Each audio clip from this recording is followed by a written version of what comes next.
¿Por qué? Porque hay esperanza en Jesús. Él es la respuesta para cada necesidad del hombre. La Biblia dice en Filipenses 4:19, mi Dios pues suplirá todo lo que os falta conforme a sus riquezas en gloria en Cristo Jesús. Y esto se refiere tanto a necesidades espirituales, necesidades materiales y necesidades corporales. Esto de la salud es un asunto muy complicado, pero a pesar de eso podemos decir con gran gozo y certeza que en Jesús tenemos la victoria.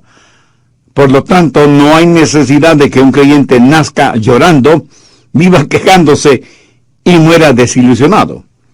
El cristiano debe ser una persona victoriosa, pero con todo y eso, los cristianos también sufrimos aflicciones.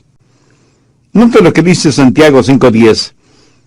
Hermanos míos, tomad como ejemplo de aflicción y paciencia a los profetas que hablaron en nombre del Señor. Es evidente que los profetas sufrieron aflicciones. Verso 11. He aquí tenemos por bienaventurados a los que sufren. Habéis oído de la paciencia de Job. Usted bien sabe la historia de Job. Él tuvo aflicciones materiales, físicas, emocionales y corporales. Los problemas de Job fueron proverbiales. Así que el asunto de salud es un asunto complicado. Al respecto, veamos algunos puntos importantes. Primero, la causa de la enfermedad. ¿Por qué la gente se enferma? Las causas son muchas y variadas. Algunas personas se enferman debido a su pecado. De hecho, seguramente nos sorprenderíamos al saber cuántas enfermedades físicas son el resultado del pecado. Busque 1 de Juan 5:16. Si alguno viere a su hermano cometer pecado que no sea de muerte, pedirá, y Dios le dará la vida. Hay un pecado que es de muerte. Ahora, sin adentrarnos en todas las ramificaciones teológicas de este versículo, sencillamente quiero que note que algunas personas mueren debido a su pecado. Y Juan aquí no está hablando de muerte espiritual, sino de muerte física. Busque 1 Corintios 11:30. Por lo cual hay muchos enfermos y debilitados entre vosotros, y muchos duermen. Cuando Pablo dice duermen, pues no se refiere a la acción de dormir, sino al hecho de estar muerto. ¿Pero qué quiso decir con eso? Que debido a sus pecados se enfermaron. En otras palabras, muy frecuentemente, nuestra enfermedad es el resultado directo de nuestro pecado. Dios ni siquiera tiene que juzgarnos porque nuestro propio pecado nos juzga. Por ejemplo, los alcohólicos se intoxican con lo que beben. ¿Sabe usted lo que es un tóxico? Pues es un veneno. Y si una persona está intoxicada, quiere decir que se ha envenenado ella misma. Esa es la razón por la que muchas personas, cuando se intoxican con licores, vomitan.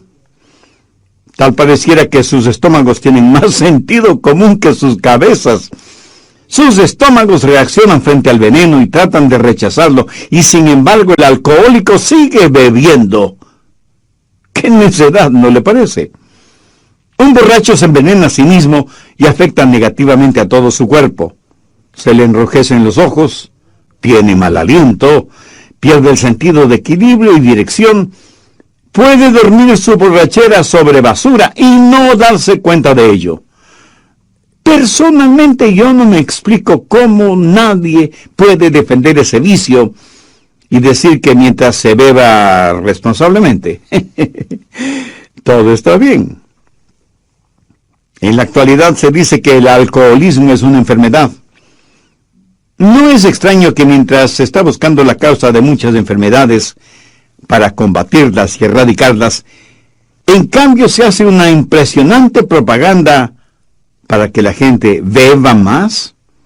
Entonces, como dicen, si el alcoholismo es una enfermedad, ¿por qué hacen tanta propaganda para que nos enfermemos?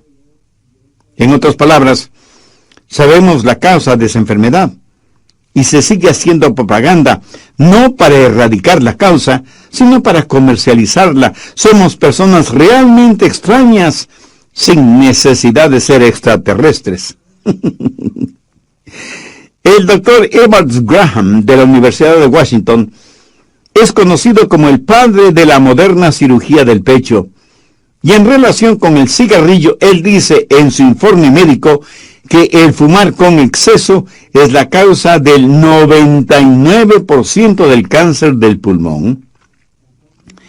Y el doctor Linus Pauling, premio Nobel de Química, asegura que si una persona de 20 años de edad, si fuma una cajetilla de cigarrillos diariamente, está cortando su promedio de vida en 8 años. Aterradora consecuencia de la enfermedad de fumar. Ahora, quienes hicieron estas declaraciones no son ni pastores, ni predicadores, ni sacerdotes o líderes religiosos. Son científicos investigadores que hablan de los resultados de sus investigaciones. Hay otras personas que se enferman debido a la dieta que tienen y la practican hasta el fanatismo, sin ninguna supervisión médica o de algún reconocido nutricionista. Parece que cada persona tiene su propia dieta y trata de hacer que los demás la acepten.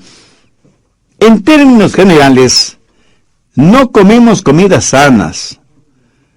La actual es una generación que sabe más de comidas rápidas que no benefician, que de comidas nutritivas que son buenas para nuestros cuerpos. Y algunos de ustedes estarán pensando, bueno, lo que está diciendo no tiene que ver conmigo, porque yo no bebo, no fumo, no como comida basura y no vivo una vida sexual desordenada. Pues mi amigo, le felicito. Pero, ¿qué de las preocupaciones? ¿No sabe que la preocupación hará en usted físicamente lo mismo que la arena hace en una maquinaria? En la actualidad hay muchas formas de distracciones, con bebidas incluidas, que le harán daño físicamente, lo mismo que las preocupaciones. No digo que siempre, pero muchas veces nuestra enfermedad no es más que el resultado directo de nuestro pecado. ¿Sabía que otras veces la enfermedad puede ser causada por Satanás? Vamos al libro de Job, capítulo 2, verso 7. Entonces salió Satanás de la presencia de Jehová e hirió a Job con una sarna maligna. ¿Quién atacó a Job con esa enfermedad? Satanás.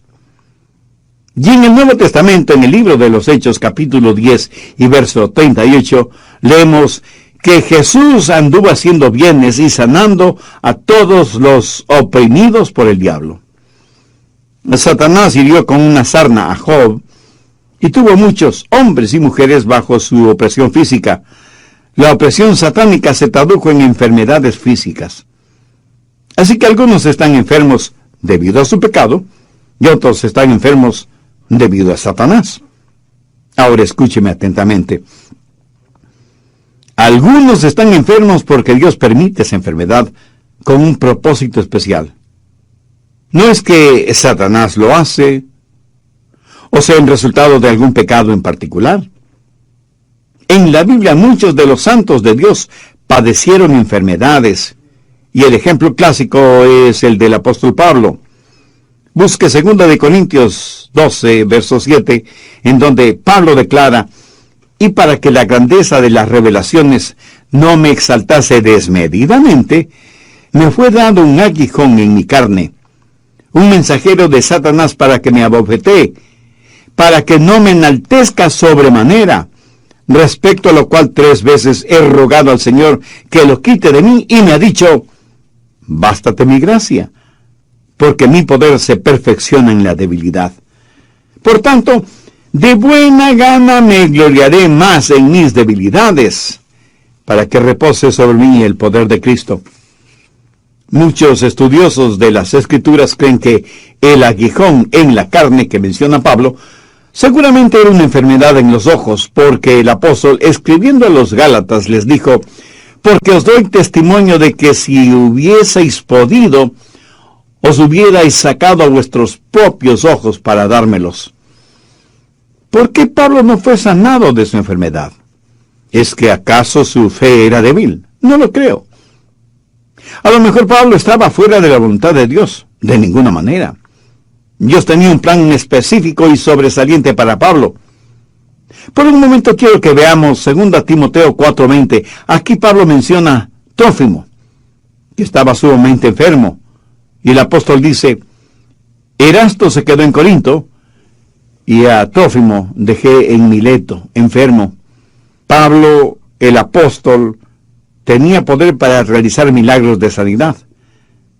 ¿Piensa que Pablo dejó a Trófimo enfermo en Mileto porque no le importaba o porque la enfermedad de su compañero le era indiferente? De ninguna manera. Sencillamente la voluntad de Dios no era el sanar a Trófimo. Por eso Pablo lo dejó enfermo en Mileto. Veamos ahora 1 Timoteo 5:23. Este es un consejo que Pablo le da a su hijo espiritual Timoteo. Y le dice, ya no bebas agua, sino que usa un poco de vino por causa de tu estómago y de tus frecuentes enfermedades. Timoteo es un hijo de Dios, un predicador del Evangelio y un gran siervo e hijo espiritual de Pablo. Sin embargo, Pablo no tuvo el poder para milagrosamente sanarle. Lo único que pudo hacer el apóstol fue recomendarle que ya no bebiera agua por obvias razones de contaminación y que más bien tomara un poco de vino. El agua en Israel y en la Tierra Santa, en general, tiene un alto contenido alcalínico, no muy recomendable para la buena digestión. Pablo no le está diciendo a Timoteo que se vuelva un borracho, sino que tome un poco de vino para sus enfermedades estomacales. En el Antiguo Testamento, veamos 2 de Reyes 13, verso 14. Estaba Eliseo enfermo de la enfermedad de que murió. ¿Cómo murió Eliseo, quien tuvo una doble porción del espíritu que moraba en Elías? Murió porque ya no tenía comunión con Dios. Y por eso se enfermó. ¿Qué había hecho de malo? Al estudiar la Biblia descubrirá que Eliseo estaba en comunión con Dios y que aún estando en su lecho enfermo, hizo una de las más extraordinarias profecías bíblicas, y no hay ninguna indicación de que Eliseo estuvo enfermo debido a su pecado. Frecuentemente Dios tiene un propósito increíble cuando permite alguna enfermedad a sus santos. ¿Cuáles son esos propósitos de Dios en la vida de sus hijos por medio de la enfermedad? Segundo, para que experimentemos la gracia de Dios. Dios le dijo a Pablo, bástate mi gracia porque mi poder se perfecciona en la debilidad. Tercero, el poder viene por medio del sufrimiento y la enfermedad. Pablo hizo un maravilloso descubrimiento, que por medio de la enfermedad podía conocer el poder de Dios, quien le dijo, mi poder se perfecciona en la debilidad.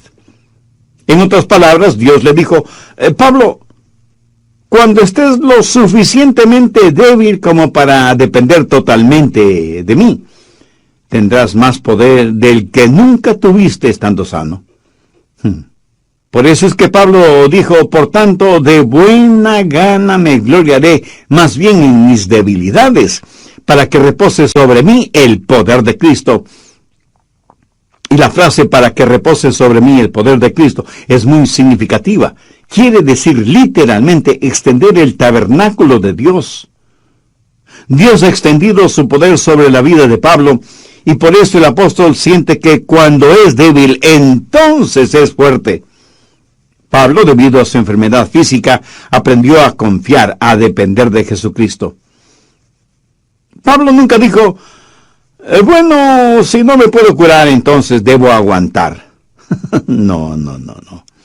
Su actitud fue, si Dios no me quiere curar, entonces debo alabar. Amén. Por eso se glorió en su enfermedad. ¿Alguna vez usted le ha dado gracias a Dios por su enfermedad, así como le da gracias a Dios por su buena salud? Piénselo.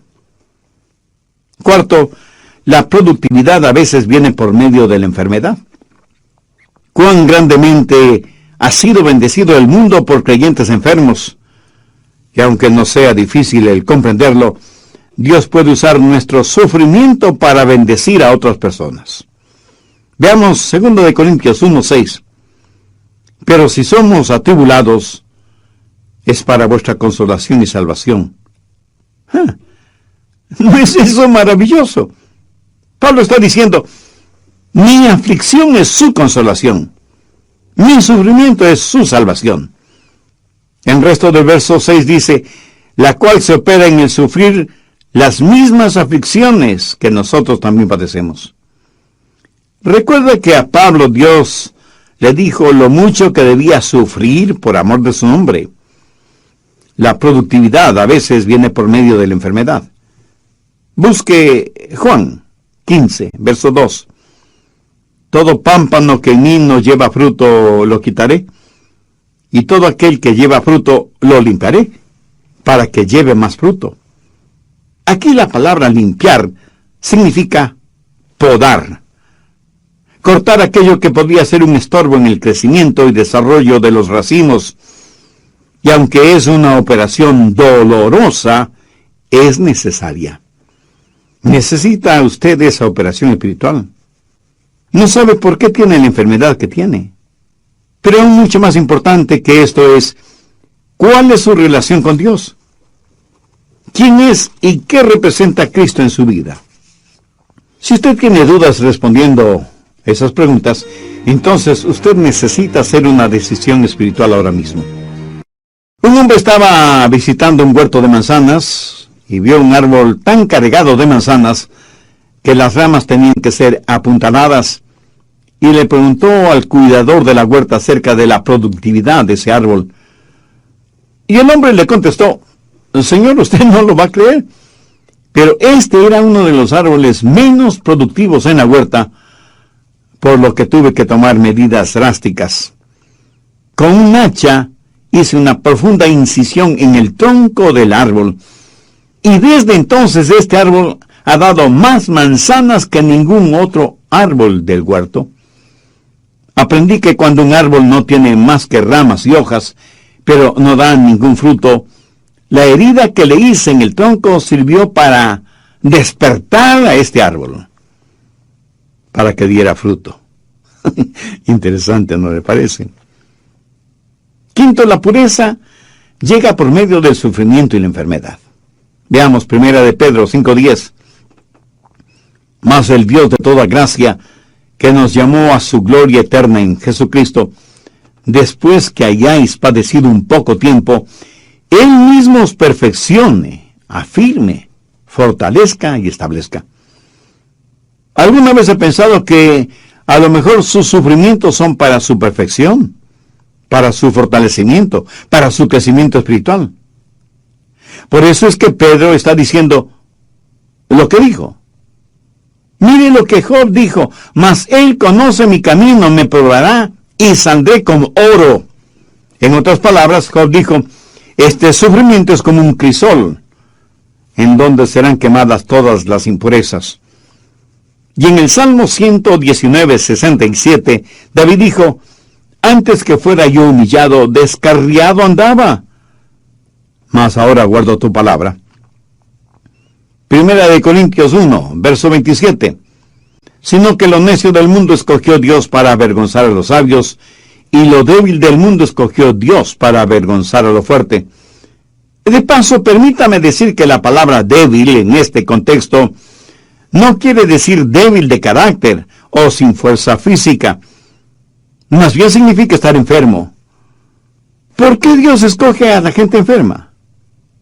La respuesta está en el verso 29. A fin de que nadie se jacte en su presencia.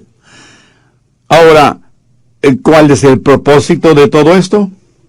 Verso 31. Para que, como está escrito, el que se gloríe en el Señor. ¿Cómo es que nuestra muerte puede traer gloria a Dios? Vayamos al Evangelio de Juan, capítulo 21, verso 19. Esto dijo dando a entender con qué muerte había de glorificar a Dios. Dios, por así decirlo, cierra la boca del diablo. El apóstol Santiago usa el ejemplo de Job. La acusación del diablo contra Job era que Job no amaba a Dios. Y la única razón por la cual Job servía a Dios es porque Dios le había sobornado. Y Satanás le dijo a Dios: Job te sirve porque eres demasiado bueno con él. ¿Qué es lo que el diablo le dijo a Eva en el jardín del Edén? Dios no es lo suficientemente bueno para ti. Mira lo que Dios no te permite tener. Pero en relación con Job, el diablo dice que Dios era demasiado bueno con Job. Y Dios respondió al diablo: tú no conoces a mi siervo Job. Él no me sirve debido a las cosas que le doy o a lo que hago por él. Lo hace porque verdadera y sinceramente me ama. Para probártelo, Satanás, te doy permiso para que le quites todo lo que tiene, pero no toques su vida. Bueno, creo que todos sabemos esa extraordinaria historia, resumida en la clásica frase de Job: he aquí, aunque él me matare, en él esperaré. Aquí Job está declarando su total y absoluta fe en Dios. Muchas personas, incluso creyentes, profesan una fe condicionada. Señor, si haces esto por mí, Dios, si me ayudas a conseguir esto o aquello. La verdad es que necesitamos una fe como la de Job, quien dijo: Señor, aunque me mates, te serviré. Eso, mi amigo, cierra la boca de Satanás. ¿No sería formidable que en nuestro contexto actual podamos decir: aunque no tengo buena salud, y aunque no tengo posesiones materiales, amo a mi Dios, y Jesucristo es real y suficiente para mí? Andrew Murray fue un gran hombre de Dios, y él escribió lo siguiente: frente a los problemas, un hijo o hija de Dios pueden decir: Dios me trajo hasta aquí, y es por su voluntad que estoy en este lugar. Él me protegerá con su amor, y me dará la fortaleza para comportarme como su hijo. Él transformará las pruebas en bendiciones, enseñándome las cosas que Él quiere que aprenda. Y finalmente, en su tiempo, Él me sacará de los problemas, como y cuando Él lo quiera. Ahora quiero que veamos algunas de las causas de las enfermedades en los hijos de Dios. No porque hayan cometido algún pecado en particular, sino porque Dios tiene un propósito mucho más importante. Sexto, la cura para la enfermedad. Santiago 5, desde el verso 13. ¿Está alguno entre vosotros afligido? Haga oración. ¿Y está alguno alegre? Cante alabanza. ¿Está alguno enfermo entre vosotros? Llame a los ancianos de la iglesia y oren por él, ungiéndole con aceite en el nombre del Señor. Y la oración de fe salvará al enfermo, y el Señor lo levantará, y si hubiere cometido pecados, le serán perdonados. Aquí la palabra enfermo significa no tener ninguna fortaleza física, pero tampoco se refiere a un simple dolor de cabeza o a que le duele algún diente de la dentadura postiza. No se refiere a nada de eso. Aquí se habla de una verdadera enfermedad genuina, real, terrible. Entonces, ¿cuál es el procedimiento a seguir? Primero, llamar a los ancianos de la iglesia. Esto no necesariamente significa una persona llena de años, aunque esa es la etimología de la palabra, pero más bien se refiere a un líder en la iglesia. Anciano es una palabra usada intercambiablemente en la Biblia referente a un pastor o un obispo. Hay que llamar a los líderes espirituales en la iglesia, no simplemente a cualquier persona, no a pseudopastores o líderes o apóstoles o profetas, que no son más que lobos disfrazados de ovejas. Segundo, orar por el enfermo y ungirle con aceite. Así lo dice el verso 14. oren por él ungiéndole con aceite en el nombre del Señor. Ahora, ¿qué significa ungir con aceite? Algunos estudiosos dicen que significa el uso de medicinas, que hace referencia al uso de medicamentos para curarse. De paso, permítame decir que Dios puede usar doctores para sanar a algún enfermo. No hay nada de malo en consultar con un doctor. Lo malo es depositar la fe en ese doctor en vez de tener fe en Jesucristo. En mi opinión, el ungimiento con aceite no se refiere al uso de medicamentos. En algún comentario bíblico leí que ungir a una persona con aceite significa prácticamente cubrirle completamente con aceite. Bueno, yo no lo creo así. Eso equivaldría a tener un enfermo resbaloso. En la Biblia, el aceite fue usado como símbolo del Espíritu Santo, separando y santificando a alguna persona específicamente para la causa de Cristo. Permítame darle un ejemplo de lo que estoy diciendo. Vayamos al libro de Levítico, en el Antiguo Testamento, capítulo 8, verso 10. Y tomó Moisés el aceite de la unción, y ungió el tabernáculo y todas las cosas que estaban en él. ¿Lo comprende? Cuando usted unge con aceite a alguien o a algo, lo santifica. ¿Tiene problemas entendiendo lo que significa la santificación?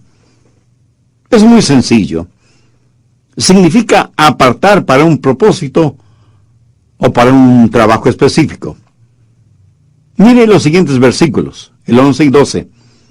Y roció de él sobre el altar 7 veces, y ungió el altar y todos sus utensilios, y la fuente y su base para santificarlos, y derramó del aceite de la unción sobre la cabeza de Aarón, y lo ungió para santificarlo.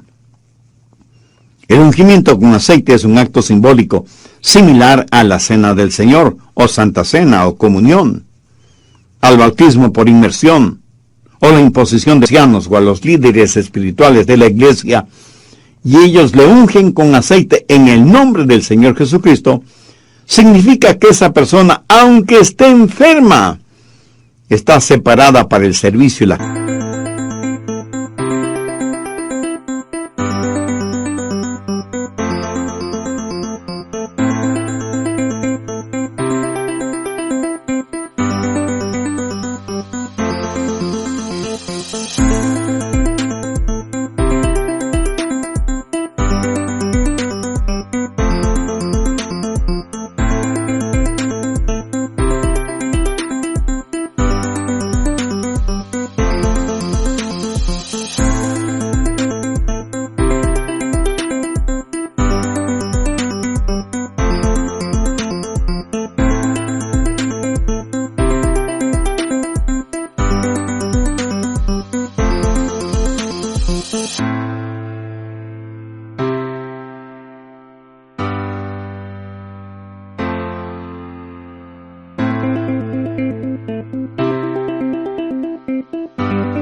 causa de Cristo.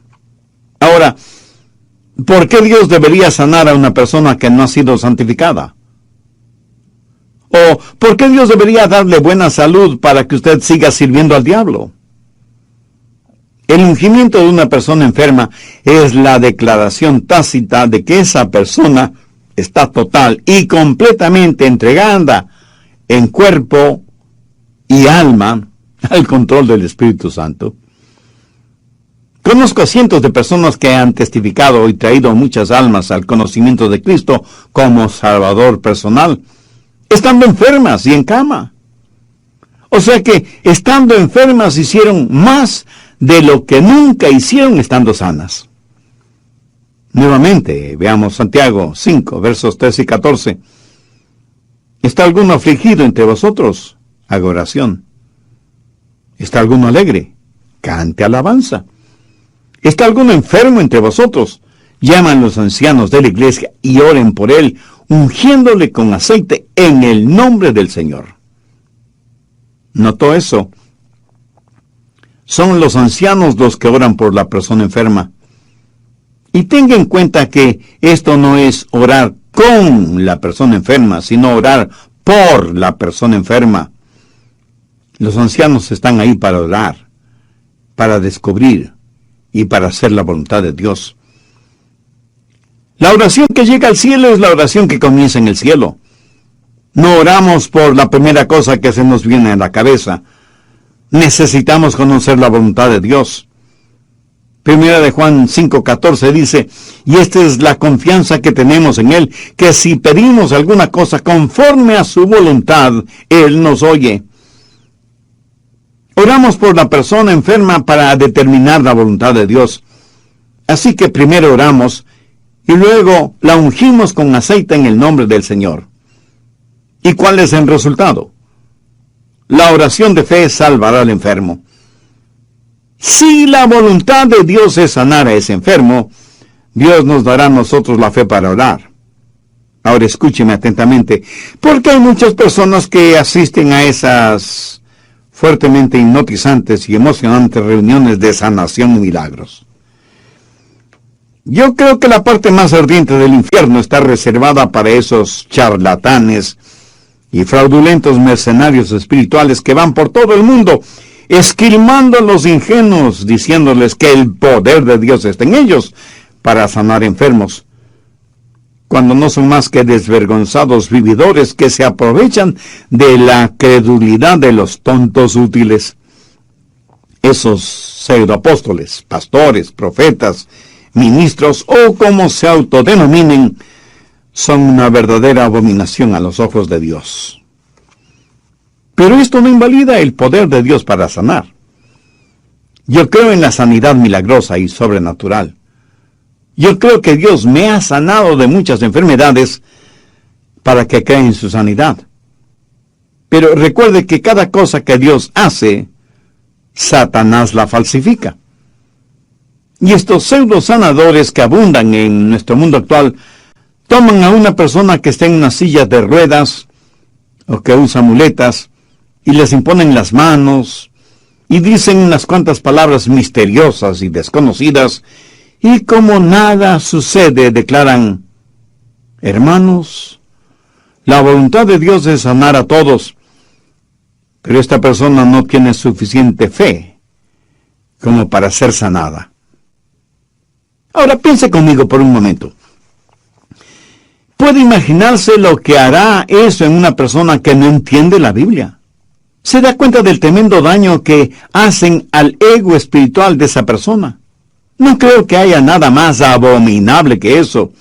Si usted estudia detenidamente este pasaje de Santiago, descubrirá que no es la fe del enfermo de la que se está hablando, sino de la oración de fe de quienes oran por él. Y en vez de decirle al enfermo, no tienes suficiente fe para ser sanado, deberían decir, yo no tengo la suficiente fe para orar por ti. ¿Qué es lo que dice la Biblia? La oración de fe salvará al enfermo, pero no.